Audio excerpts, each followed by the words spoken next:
With threats to our nation waiting around every corner, adaptability is more important than ever. When conditions change without notice, quick strategic thinking is crucial. And with obstacles consistently impending, determination is essential in overcoming them. It's this willingness, decisiveness, and resilience that sets Marines apart. With our fighting spirit, we don't just fight battles, we win them. Marines are the constant our nation counts on to fight the unknown. And through adaptable problem solving, we do just that. Learn more at marines.com.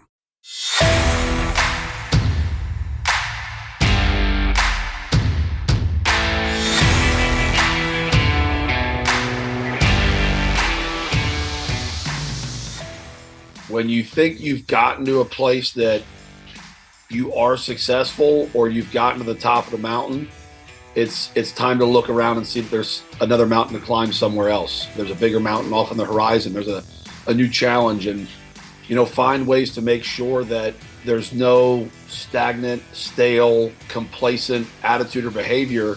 You can always be better at something. We're back for another week of Culture OS with our host, Rob Pomazak. Rob, another great one here with Kyle Ralph, the head football coach at New Palestine High School in Indiana. Yeah, Kyle is a gentleman I was really eager to speak with. I've seen him speak on the clinic circuit. But when you talk about a coach who has had success as a player at St. Xavier High School, then moving on to North Carolina, where he was an all-ACC offensive lineman, to his transition as head coach to New Palestine High School just outside of Indianapolis, you see this intensity at every step of the way, and he just articulates his program mission so clearly, and they're doing great things both in season and out of season. So it was really exciting to sit down and talk to him and get a deeper dive into what makes them the championship program that they are year in and year out. As another excellent interview, and you and I will come back here at the end of that to share the winning edge ideas and takeaways for implementation. Here's Culture OS with Kyle Ralph. What you see on tape is a direct reflection of what you teach and how you teach. Video is important, but if you don't teach well, you're not going to like what you see on your video. First Down Playbook has been helping coaches teach better for 13 years. It allows you to present installs, playbooks, and practice cards in half the time with NFL quality. Coaching tools like video pairing, a player app, practice schedules, and wristband sheets have made First Down Playbook a program management system with everything in one place. If you're in a position of leadership with your football program, receive a free 1-week look at First Down Playbook. Call them at 512-814-6158 or visit them on their website or social media. Mention Coach and Coordinator Podcast or use the coupon code COACH24 to receive a $100 discount off the normal $700 First Down Playbook team membership price. Links and the phone number are in the show notes. As coaches, we know that some of the biggest hurdles to our team's success can come from off the field. Your team needs support to tackle the endless list of expenses, uniforms, training equipment, travel, and more.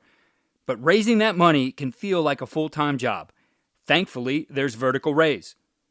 Vertical Raise is the premier online fundraising platform using innovative technology to create the easiest and most efficient system available. Raise more money in less time with a local fundraising coach who works with your team every step of the way to customize the ideal fundraiser. With options for online donations, digital discount cards, premium product sales, and even spirit shops, Vertical Raise has top-of-the-line solutions for every fundraising style.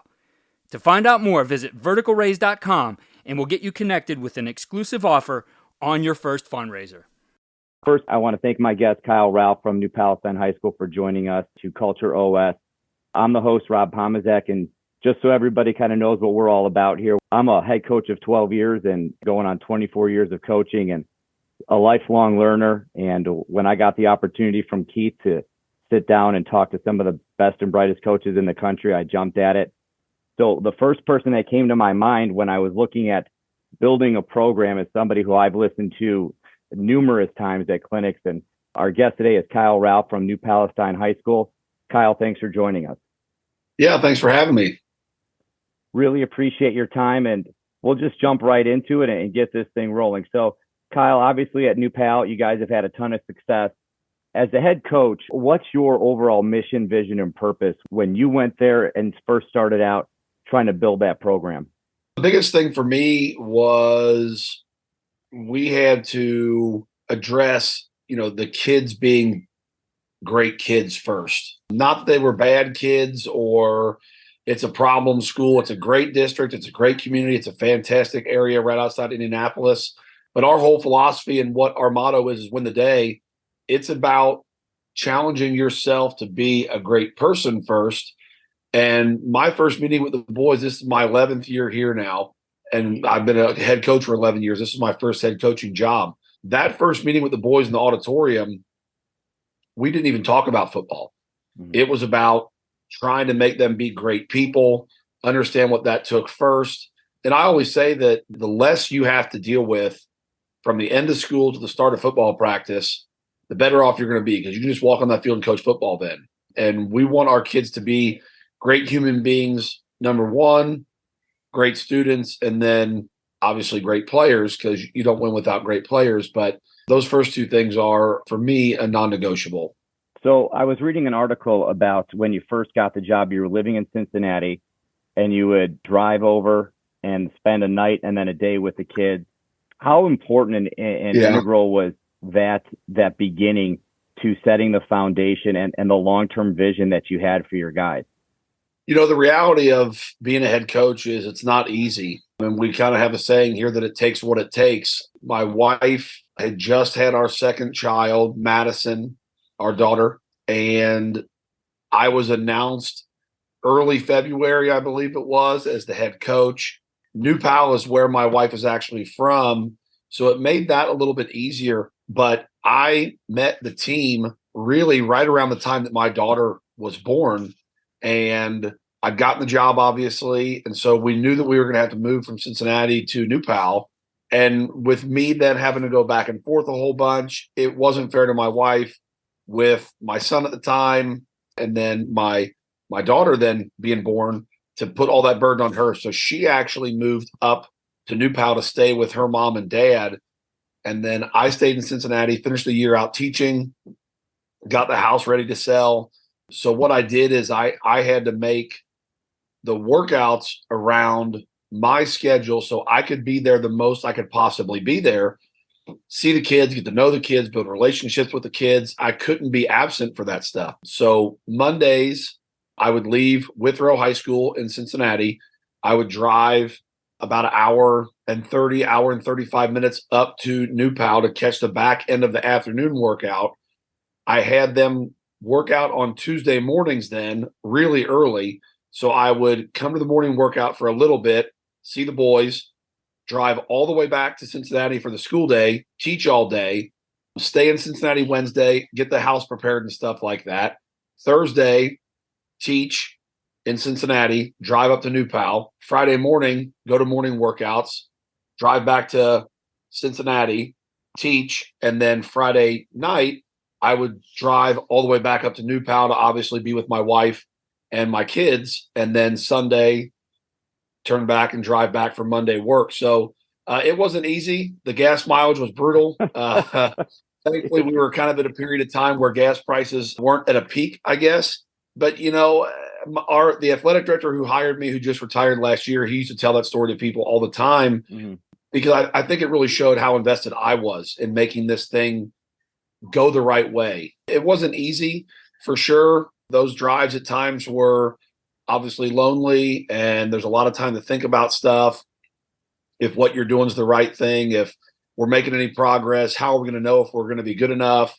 Are the kids buying what you're selling? There's a lot of that time to sit there and reflect. But I think the big thing for the kids was they really appreciated how much I was sacrificing to find a way to get to know them, be around them, push them a little bit as I build those relationships and stuff up. And it wasn't easy, for sure. It was a really, really tough. And I did that for February, March, and April. So for 3 straight months, that was pretty much my life.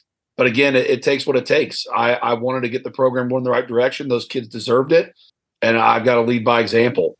It Takes What It Takes. It's a great book by Trevor Moawad that was one of our program staples last year. So that hits a note with me when you say that.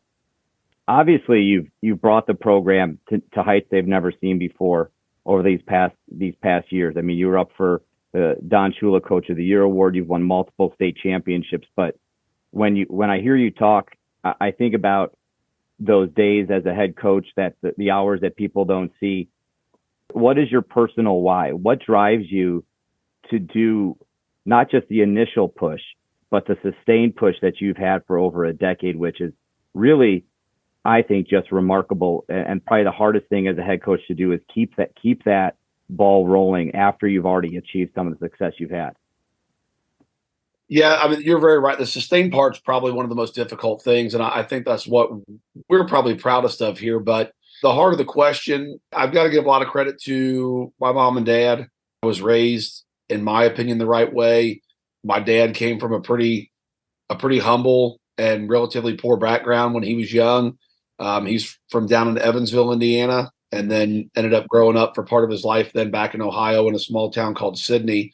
But I'd like to think that I was raised the right way and taught that, when you want something in life, you've got to work hard for it, and that nothing's going to come easy to you. And maybe you're not going to always be the most talented or the biggest or the fastest or the strongest, but my dad always made me work hard and practice the crafts that I wanted to be good at, whether it was, when I decided to play football. I didn't play football till sixth grade, but when I made that choice, I actually wanted to quit, and he wouldn't let me because I decided I wanted to play. And so he made me at least finish that year out, and it was a great decision. And I actually grew up playing soccer a lot of soccer and travel soccer, and played travel basketball and was successful there, and played a lot of baseball and travel baseball. So it really never mattered what I chose to do athletically or even academically. He just my dad especially just kind of wired me to, if you're going to do something, it's going to be your absolute best.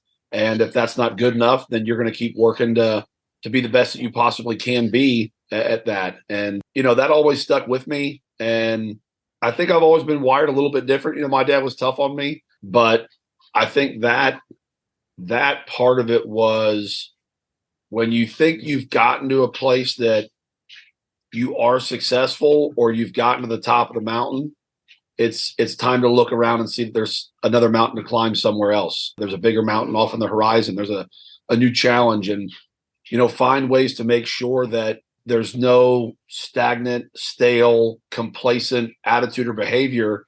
You can always be better at something. We've kind of reinvented ourselves at New Pal the last 11 years. I mean, there's obviously a core of things that we do that probably aren't going to change very much, that we feel are very, near and dear to our success and our program. But as the years go, we've always tooled and tinkered and changed and adapted and tried to find ways to make sure we keep some sort of an edge. And that really is like my obsession with everything is, and I think it stems from how I was raised, but there is no complacency or, hey, we've really accomplished something great here for us, the program, myself. There's a new challenge. It's a new year. There's new kids. There's new opponents.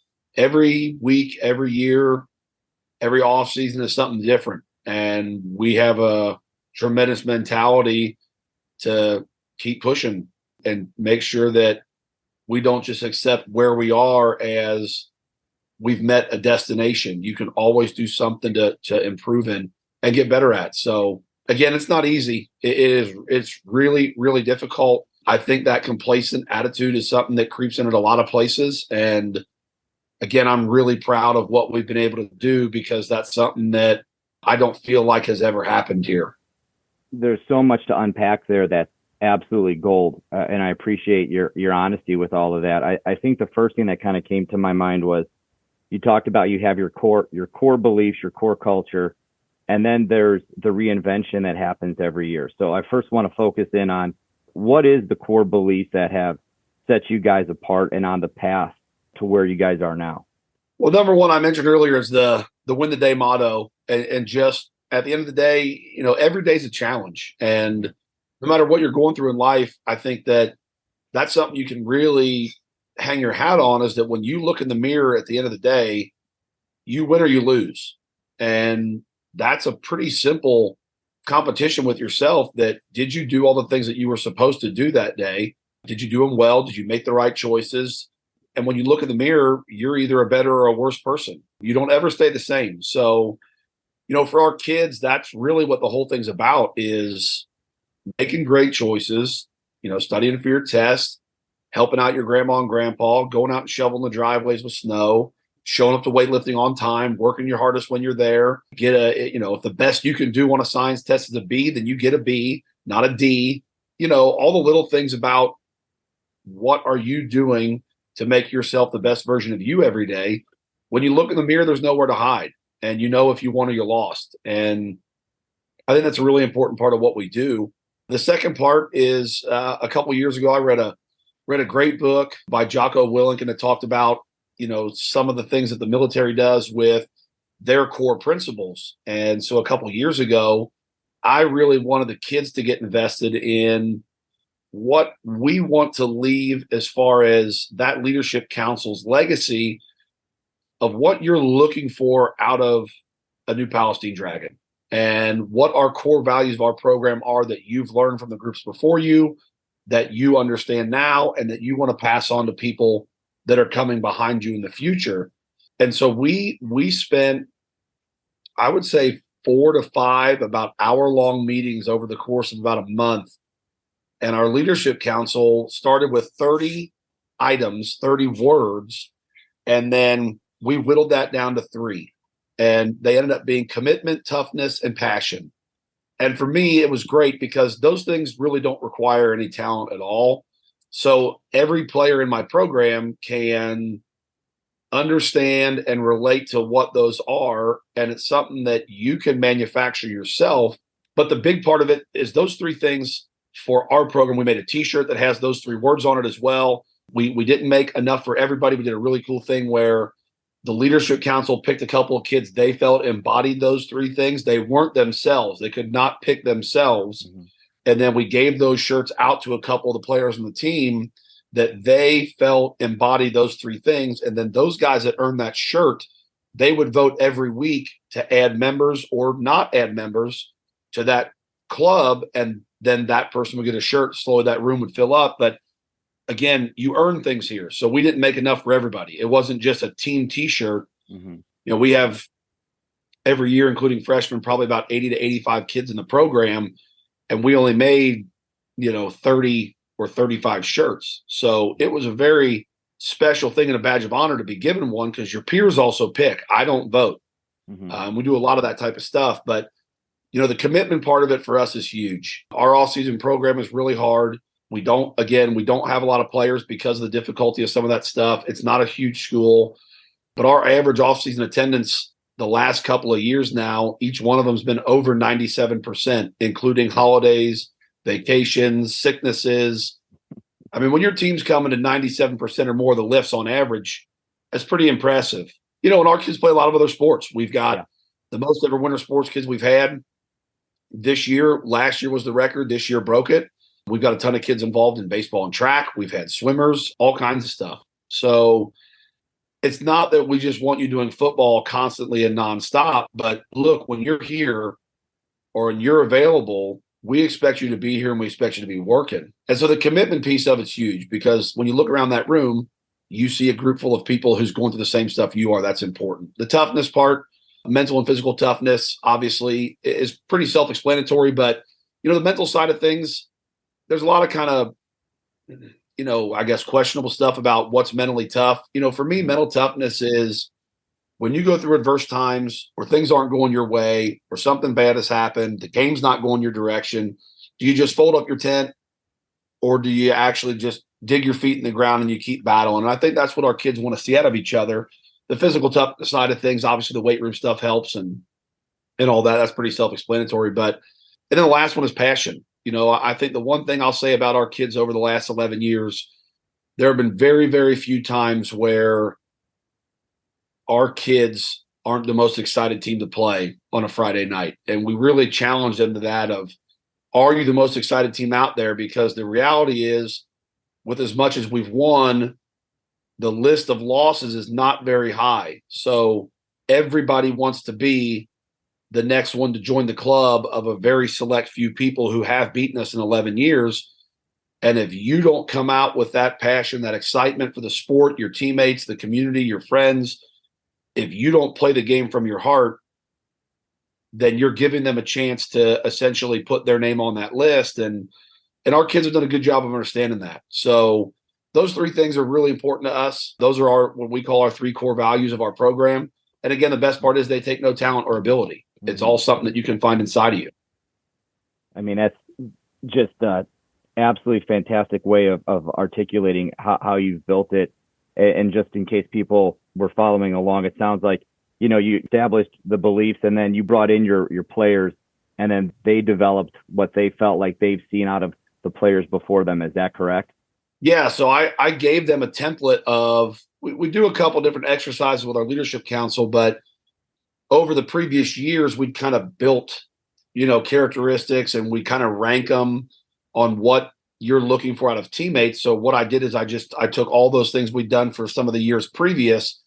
And after reading that book, I was like, all right, I want to really focus this and harness the stuff that we've done now for years. I want to do better at it. I want to make this something even more important, more focused. So yeah, we took a template of about 30 things that we had discussed, and then they would essentially all vote on their most important, get up in front of everybody, talk about it. And we just started kind of just tightening that list up to, I think it was 15, then to 10, then to 8, then to 5, then we got to our final 3. And I'll tell you what, teenage kids, you would kind of think like, well, how good of a discussion is that going to be? They take it incredibly seriously. And we had some kids that were challenged on their opinions, not disrespected, but challenged, and great viewpoints and great opinions and really well-spoken stuff. And some of the kids had written out pages of what that word, just one word, meant to them and why it should represent us. I mean, it was a really impressive month or so worth of meetings and something special to be a part of. And again, I think the point was hit. They took years of information and data we'd worked on, they squeezed it into something really powerful. And that now it's been, it's been 3 years since we've done that, 4 seasons, but 3 years. It still is a lasting part of what we do and what we talk to our kids about. So the desired effect was met. It must have been a nice experience to kind of sit back and let your kids be, let the program be a player-led program and kind of get their viewpoint, because it probably, I don't know, was it different than what you thought did it go in a different direction, or did it kind of go how you planned it would go? That's kind of one of the unique things about being a head coach. Every once in a while, you roll the dice and you gamble, and boy, it can really blow up in your face and it can be a home run. The first meeting, I'll be honest, it was a little bit rocky, but I think some of it was they were really overwhelmed with a list of 30 things. Each meeting, though, just got better and better and better and better. Now, and I understand that when you look at 30 words and you've got to really think about what those words actually mean, that's hard for a teenage kid. Like, well, what does this word actually mean? What does the word heart mean to me that passion doesn't mean to me, or vice versa? So that can be difficult. But yeah, once that list started getting whittled down, the meetings just got better and better and better and more passionate, more focused, more driven. So yeah, I mean, it could have absolutely blown up, and they could have just, brushed it off. And this is silly. Let's get in a little group text. Let's pick 3 words and let's get this over with. But that's why they're on your leadership council too, I guess, because they're going to take things seriously. So yeah, I mean, there's certainly times where we've done some stuff and it doesn't go very well, and you kind of look at why it maybe went that way. And there's some things like that one that are incredible examples of what makes us really proud of our boys in our program and the kids that we do have. I think you kind of alluded to that you haven't had the same iteration of the program in the years that you've been there, correct? So as a head coach, I often think of us as creators, because we are trying to create this experience. What is your personal process for creating the yearly experience that you're bringing to the kids, and how does it differ? And what's that look like as you're going through this off season? What are you looking at, and how are you wanting to get that to your players and program? Yeah, that's again one of the harder parts. Every year's so vastly different. I think the goals are different. The ceiling is different. The basement is different. Every year just has its own complete identity. To me, the one thing that we're big on is the standard here is the standard. Like, we're never going to lower the bar for anybody, regardless. The expectation is that you're going to be at weightlifting. You're going to give your best. You're going to be at the conditioning stuff. You're going to be at Dawn Patrol. You'll be there for the, summer practices. You're going to, all the things that, you're going to be respectful in the classroom. You're going to be great out in the community. You're going to treat people the right way. All that stuff is not negotiable. We're never going to lower that bar ever. So again, kind of that core piece of the program, that's not changing. And so every year, regardless of what year you are, how old you are, how many games you've played in, that's coming. That's just how things are.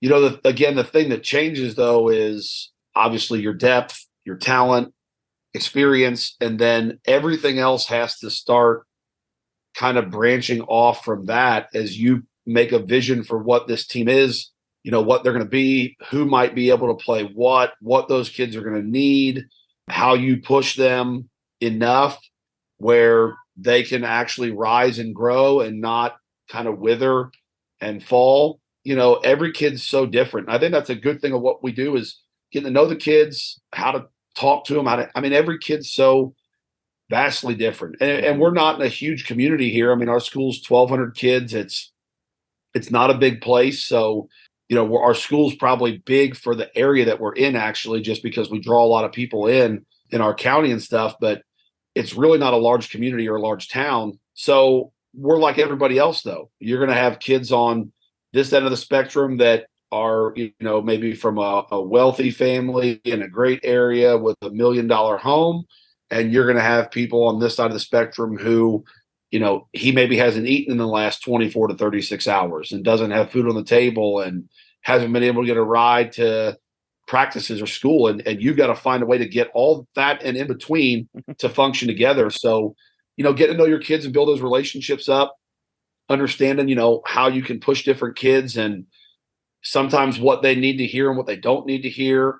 That, as a head coach and an assistant coach, is insanely difficult. Mm-hmm. So I think that's also a little bit of the fun that keeps it exciting for me is, like, right now we're going to max out next week at the end of our first offseason cycle. You can feel the energy. And I was telling one of our assistants today, like, we're really off to a great start this offseason. We bring back almost our entire team. We bring back, I think 8 starters or more on each side of the ball, essentially. A lot of those guys are really young. They can kind of feel that momentum building. And so now it's like last year it was more of, we just have to get these young kids confident so they can function and just have some success, because we started 9 to 10 sophomores and a freshman last year at some points. So the offseason, the drive, the push, it was not anything like what we're doing this year, because last year was build confidence, build them up physically, build them up mentally. Let's get them in a position to be successful. Let's not overload them, and we weren't soft on them or anything, but like, it was a totally different spectrum of need than what we have this year. Most of our team played for us last year. They're going to be very experienced and veteran, though they're still young kids. They know what to expect. And so now you can start to really drive them as you've built that relationship up and how they operate because you watched them play 14 games this year. You can really take that to a totally different level that last year we would not have ever approached. So, yeah, every year is different. And I think that's a big part of coaching is figuring that out. And then once you find the button, push it. Yeah. It's never the same story year in and year out. At least that's been my experience as a head coach.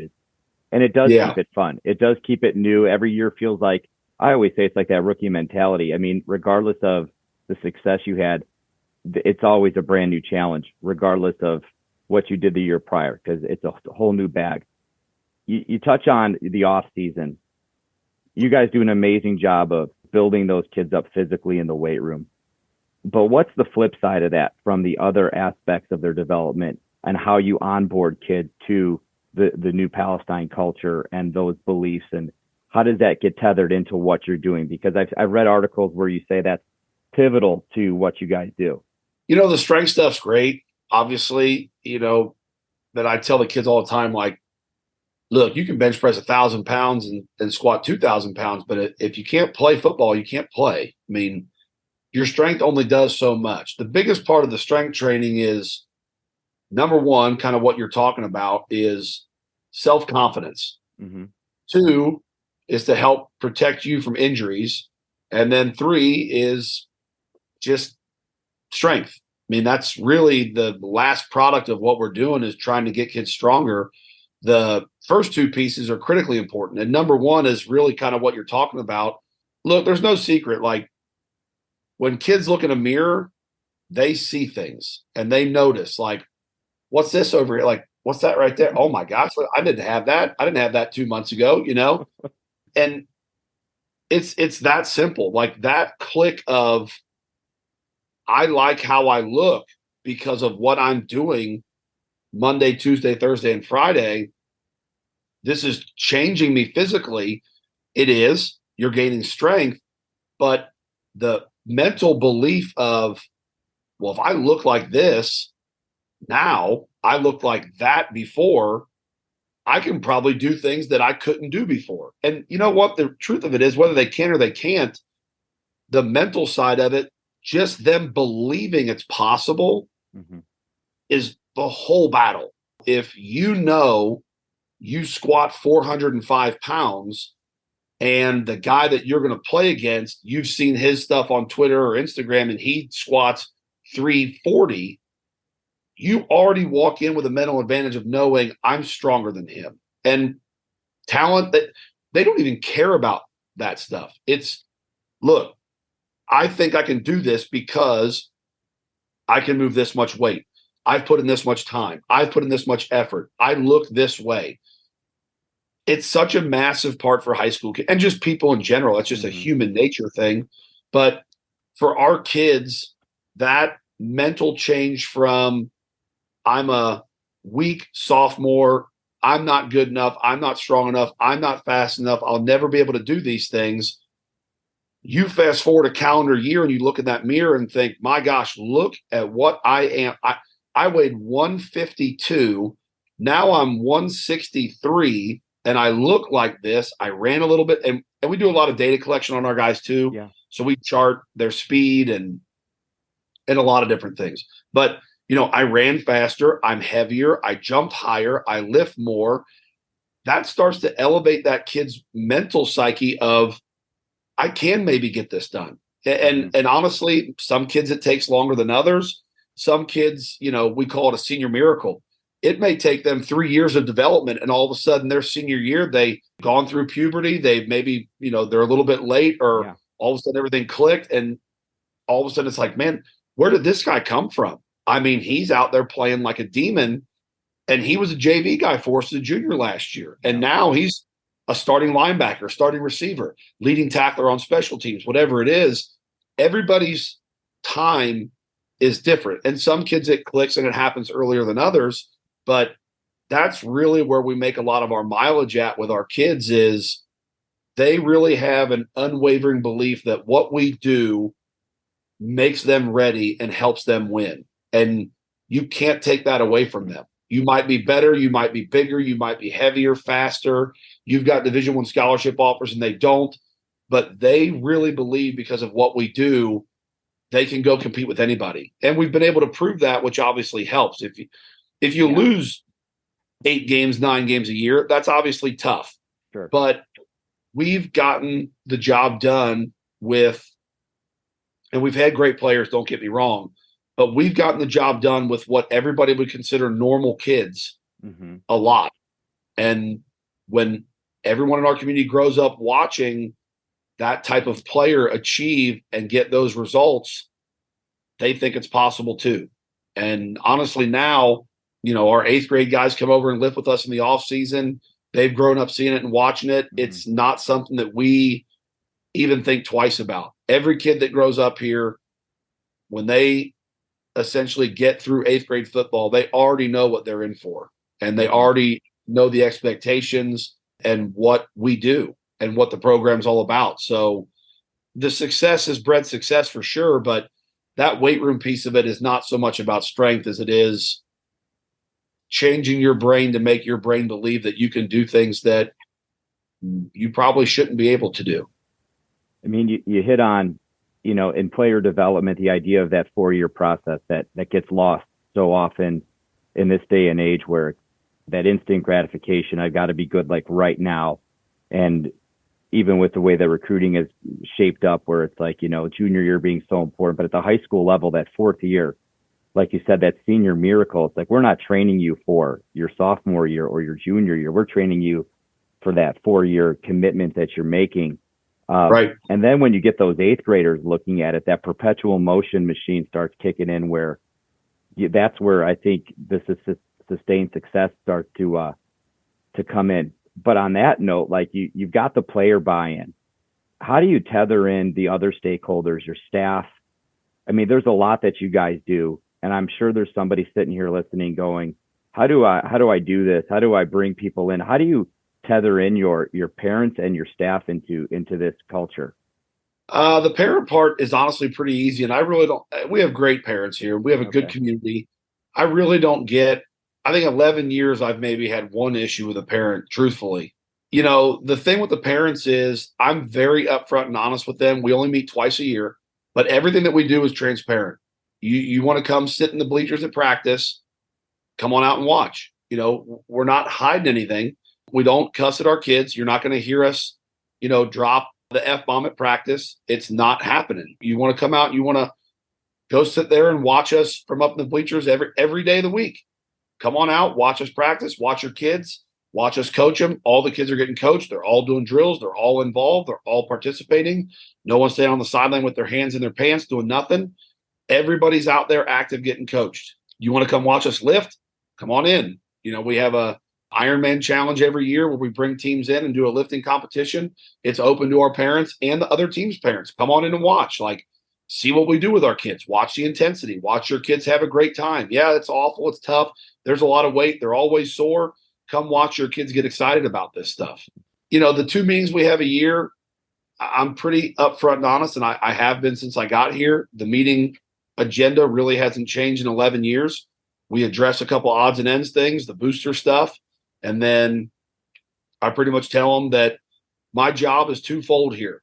I was hired 11 years ago for a reason, and that hasn't changed for the last 11, and it won't change next year at 12. Number 1 is to help grow your son into a young man through the game of football and hopefully send him out of here after 4 years as a better person because of his time. And 2, win.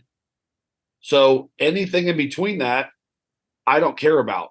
I don't care what your last name is, where you're from, if you played here, how much money you donate to the school, how big your house is, what car you drive. Not interested.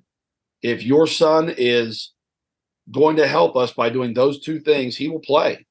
And there is no favorites. I mean, I've had some of my assistant sons on my team, and they do not play. They're not the best player for the job. Now, they were great kids, but they were not the best player in their position group. And that's understood. You have to help us win football games, because at the end of the day, if I'm not turning your kids into better people and we're not winning games, I'm getting fired. And my family needs me to earn money and be a coach and be a teacher and be employed. So I'm going to do whatever it takes to make sure that keeps happening. And I want to be the best coach in the country. So if it's not helping any of those things happen, they're not out there. And it's one thing. I mean, you can't say that I have favorites of anything, because it's strictly, are you a great kid that represents us the right way? And are you helping us win? And I'll give our kids a bunch of credit too. if they don't win a job at one spot, they want to go compete at a different one to help us win. There's no, I mean, we just have not had a problem with and I'm upfront with the kids too. Every day, every week's a competition. Just because you don't have a spot now doesn't mean you can't get one later. You perform in the opportunities you get and practice or outperform your counterparts in practice, you're getting a job and you're getting on that field. So, at day's end, I think that transparency is a critical piece of all that stuff. Coaching wise, it's probably pretty unique, honestly. This year is the most coaches I've ever had in the building. We have 4. Usually most years we've had 2, occasionally 3, but this year we got 4. A lot of my guys are lay coaches, so I'm very lucky. There are a lot of community members. They love football. They love New Palestine. But it is a very high standard to coach for me, and they understand, like, this is what the program is now. You're expected to be at your best, prepared, coaching, at the clinic stuff, learning, talking to people, finding ways to be better, every year pushing your group to the best of their abilities, developing kids, all that stuff. So it is hard because they're not in the building. A lot of those guys off-season wise, I kind of tell them, get in there when you can. If you get out of work a little bit early or this job up here got done early, you've got a day off. Some of my guys are firefighters and stuff.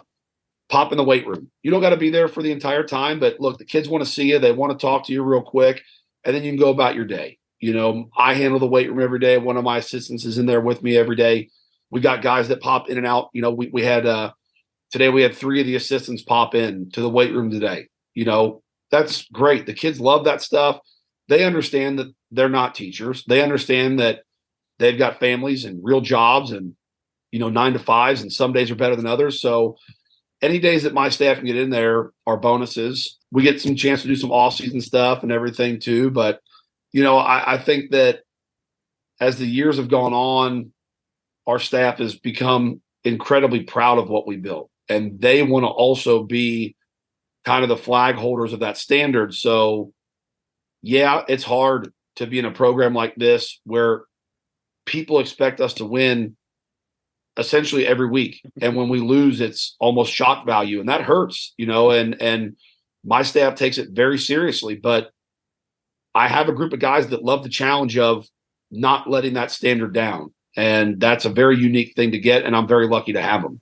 Obviously, that's some great stuff. And when you talk about, I think when new head coaches get in, the idea of having 12 in-building coaches is something that you may think happens, but it's getting less and less.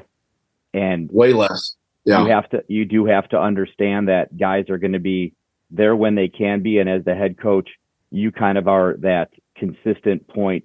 And sometimes you got to do a little more heavy lifting than other times, especially in the off season, because you're the one at the end of the day who wants to keep building that culture and keeping everything moving forward. So I'll leave you with this question. There's new head coaches who might be listening, or maybe people who are just looking to do things differently. What advice would you have to that coach who's looking to maybe start building that culture within their program, like you guys did at New Palestine? I mean, it's pretty easy. Even when I was an assistant, building the culture is not easy, but the formula is. Even when I was an assistant coach, I was an offensive line coach for a couple of years. I was a run game coordinator and an offensive coordinator, and then I became a head coach. I think it cycles back to what I talked about with my mom and dad. It's really not a hard formula.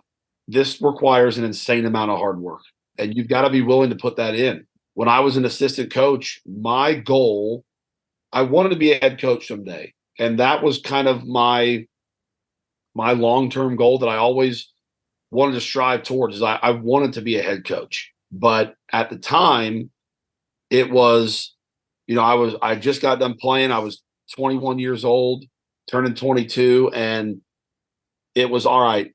I got this job to be an offensive line coach. I'm going to be the best offensive line coach in America, right? Like, that was my attitude. And I obviously couldn't be that at despite a good playing career. I couldn't be that at 21 or 22, but my attitude was, I'm going to do whatever it takes to be the absolute best offensive line coach in this country. And I learned, I listened, I talked to people. I didn't act like I knew everything in the world, even though I was a very successful offensive lineman in my playing days.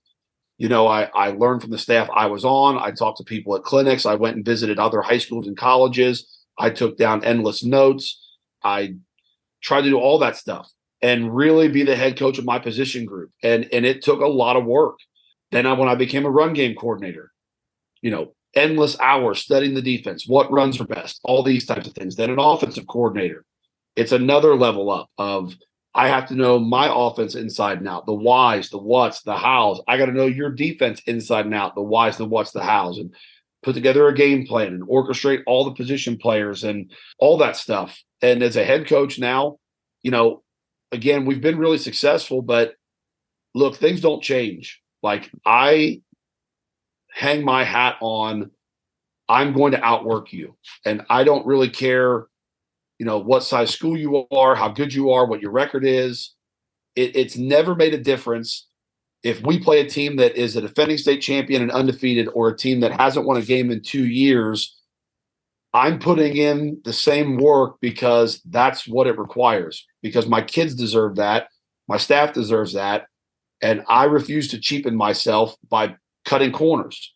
So, my weekends are tough. Friday to Saturday, I'll probably sleep like maybe 4 to 5 hours. I'll wake up, I'll watch film before we get in there with the kids. So I know everything about coaching points so we can be more efficient. My kids have stuff on the weekends like a lot of people with children do. So I'm at sporting events on Saturdays and Sundays. So Saturday to Sunday, I'll probably put another 4 or 5 hours of sleep in, get up early before my kids are up, hammer out a bunch more film and game planning, talk to a couple coaches on the staff. I've got my kids' events to go to, and we all just put in a tremendous amount of work. But it has to start with me. If I haven't watched all the film, if I don't have a great plan, if my defensive coordinator calls me to talk over some things and I don't know what he's talking about because I haven't looked at any tape yet, the whole thing falls apart. So it revolves around just a tremendous amount of hard work. I do the all-season program. I'm technically our strength coach too. When we max out next week, I'm going to collect and enter all the data with my staff. I'm going to process it, and then I'm going to print out 80 workout sheets that last for the next 3 months. And that's time consuming. It takes hours to do those things, develop the groups, more hours of intentional group development. If you aren't willing to do that stuff, this is just going to be really difficult, and I'm totally obsessed with that part of the process. And for a lot of people, that gets monotonous and it gets tiresome, but that's, I think, what makes us great is it starts with me. Our kids understand that stuff. Our staff understands that stuff. And that trickle down effect is tremendous. But if I'm not willing to do it, then I can't ask them to. That's not fair. So if we're going to push our program to this standard, it has to start with me. And I think as a young aspiring head coach or a young head coach or whatever it might be, you have to always understand that it always begins with you and that you have to be the hardest worker to the highest standard in that program, or again, it all just falls apart. So it's not easy and it's not for everybody, but I don't know. I guess I'd like to think maybe it is a little bit for me. I hope so. I'm laughing just because I can relate 100% to everything you just said. Like, it's not about you, but it does involve you in every facet as a head football coach. Like you're rolling up your sleeves and you are in every system. You've got to be able to be the person that everybody can go to, and you have to be okay doing that and okay with the work. There's no secret pill. Like, you just got to be able to put the work in. Yeah, and I'll tell you a quick story. I mean, I learned that the hard way. My first year, we got on the year before I got here, they were 3-7. It was a tough year for a lot of different reasons, but not just the record. Right. And we were 13-0. We started the year and we ripped off 13 straight wins coming off of that 3-7 season before I got here. And we got in the Final Four and played one of the perennial powerhouse teams that had really been there, done that. They pumped out some Mr. Football Award winners and Division I kids, some guys that got to the NFL. And it was my first year as a head coach. And we had to go play at their place in the Final Four. And we got absolutely punished. I mean, we were the new kid on the block. They were the show. They won the whole thing that year. And I mean, we got drilled. And, you know, as the game goes on, you're just kind of reeling, thinking about like, God, how do we fix this? Can we damage control? And you know, all that stuff was going on.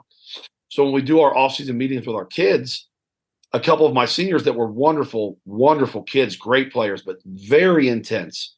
We had the off-season meetings with them, and both of them separately in their meetings said, you know, I kind of asked them, like, how did you feel during that game? And how is that something that we can improve on so things like that don't happen? You play great teams, you're going to get beat. Sometimes you're going to get beat bad. But in two separate meetings, both of these two, what essentially were captain caliber linebackers for the following year, they both said that, you know, Coach, you know, they were a great team and we probably couldn't have beaten them anyway. But the hardest part was when we were looking to you for stability and strength, it just didn't feel like all the other games had. You just felt like there weren't any answers you could give us and that you were kind of out of it a little bit. And I said, well, guys, I mean, you're right. And I didn't take it personally, but I thought back to that game and how I felt. And I did. I mean, there was so much going on that you forget you're the top of the mountain they're all looking to. And you have to give them that stability, even when you know that, boy, it doesn't matter. I mean, the stability, the comfort, the encouragement, none of it made a difference that game. But it's what those kids needed, and I didn't provide it in that moment. And that's I've never forgotten that, and I never will. No matter how bad things have gotten at times, my focal point is always to be there and be present and engage. And that's such a huge piece of it because, yeah, it is all for the kids. And if they look at me and see, you know, frozen, they're going to freeze too. And so it was a hard lesson and a hard look in the mirror, but I have never forgotten it. And I think that's a really great piece of advice and kind of to couple along with what you were saying as well. Yeah. No, you got to be the horizon line. And not easy when there's a couple thousand people looking at you. Yeah. Or screaming, yelling, throwing things at you. Yeah. Coach Kyle Ralph of New Palestine High School. This is a master's class in building a program, and you're pretty good at the X's and O's too. Like if you're looking for a place to start researching from how do I build a program, you got to look here. I can't thank you enough, Coach. Thanks for spending time with us on Culture OS. Well, I appreciate it. I appreciate the kind words, and thanks a lot for this opportunity. Rob, there's a ton of takeaways in this one, but what were the ones that you focused on here with Coach Ralph? The biggest one that came across to me was what I've kind of affectionately called the Cincinnati sacrifice, when he talked about the initial push that he made as a new head coach and taking over a program in a different state, moving his family into that community while he stayed back in Cincinnati, and the schedule that he kept just to get the ball rolling at that program really stood out to me as showing his drive, his motivation, and what he called the it takes what it takes attitude that he's implemented over at New Palestine High School. I thought that was just fantastic. And he kind of articulated extremely well that, you know, as a head coach, there is somewhat of a reinvention every year that has to happen, both with your program, but also with you as a head coach, and asking those pivotal questions of where am I at in my journey, and what's the maturation process that I'm on, and how is that going to be impacted with my program.